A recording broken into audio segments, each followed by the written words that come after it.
Hi everyone, today we're looking at our last lesson from Module 2. This is 13 and 14 on angle sum and triangle angles. So take a moment and add your title. That's Module 2. And we're going to start with Lesson 13.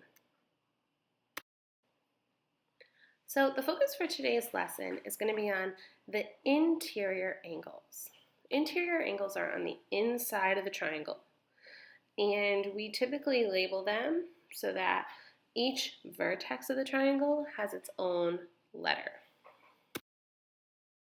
So when I think about interior angles of a triangle, I could draw my triangle here, and I'm labeling A, B, C.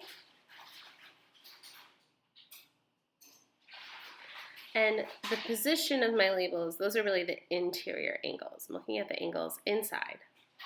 And what's interesting about interior angles of a triangle is that the interior angle sum, that being when I add up all three interior angles, it's always going to equal 180 degrees. So A plus B plus C equals 180. And this is a fact. It is always true. Another thing we want to consider with regard to interior angles is how do we name those angles? And the way we do that is we use 3 letters to name an angle.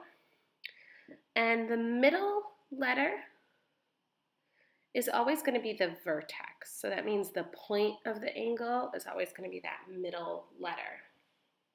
So for example, if I was looking at angle ABC on this triangle, it would go up from side A, meet at B, and then go down towards side C. So I'd have that vertex at the letter B.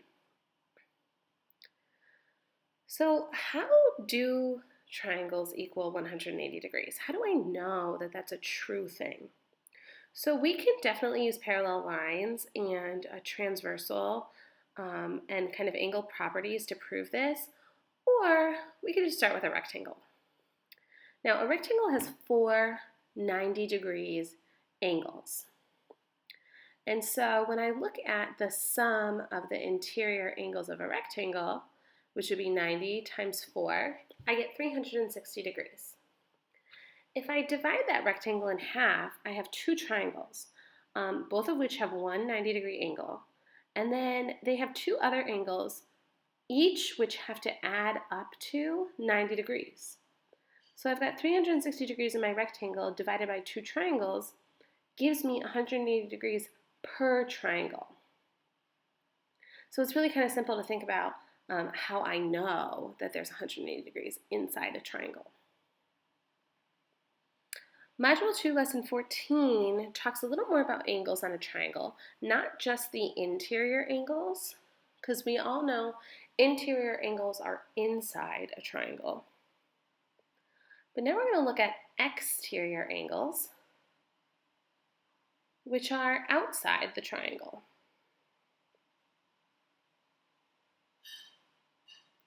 So I'm going to go ahead and sketch a triangle, and then I'm going to show you what I mean by outside angles. If I was going to extend the sides of my triangle out, almost like a pinwheel, I could identify exterior angles that are made by one side of the triangle and then the extended side. So for example, if I have triangle XYZ here, I also have some exterior angles by extending those sides of the triangles out to those points that I labeled. An exterior angle plus its corresponding interior angle are always going to equal 180 degrees because it's a straight line, right? So over here where I look at Q, X, Y, that's a 180 degree angle, it's a straight line. So I can use that information to really figure out how to solve for a missing angle. So an example I'm jotting down here, my apologies for the screen there for a second. I've got a triangle ABC, with an angle of 121 degrees, an angle of 21 degrees. And it says find the angle of x. Now that's an exterior angle. So that straight line is 180 degrees minus the interior angle of 121 equals 59. If I wanted to find angle y, which is an interior angle, I could take 180 degrees, subtract 121 for that first interior angle, subtract 21 degrees for that second interior angle, and get that angle y is equal to 28 degrees. So again, this is pretty useful stuff.